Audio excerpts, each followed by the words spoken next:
Kehinde Wiley est une star de la peinture américaine, née en 1977 à Los Angeles et qui a été reconnue notamment par la commande officielle du portrait de Barack Obama. C'est un artiste qui a beaucoup regardé la peinture ancienne, qui s'en est vraiment inspiré pour renouveler un certain nombre de stéréotypes.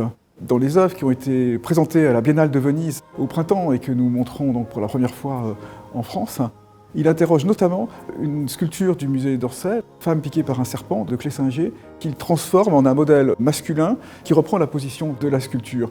Et surtout, dans la perspective des salles, c'était tout à fait impressionnant de pouvoir installer sa statue équestre qui, de loin pour les visiteurs, semble se fondre dans ce continuum de la sculpture académique du XIXe siècle. Et puis quand on s'approche, on se rend compte tout d'un coup qu'au lieu d'avoir un général fièrement campé sur son cheval de vainqueur, on voit au contraire un corps renversé d'un anonyme noir. Et c'est un jeu évidemment dans la culture américaine par rapport aux figures de la guerre de sécession.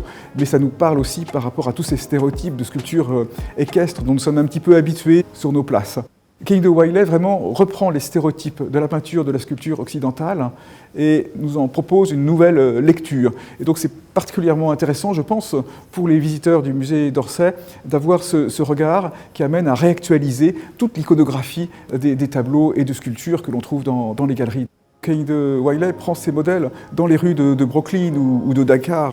L'idée est vraiment d'héroïser, si je puis dire, des personnalités qui sinon seraient invisibles, et les glorifier ensuite avec les matériaux, la pompe, les grands formats de l'art occidental, d'où ces toiles monumentales, cette grande sculpture en bronze hors d'échelle, qui est vraiment un hommage à toutes les personnes que l'on ne voit pas et qui méritent évidemment tout autant de reconnaissance.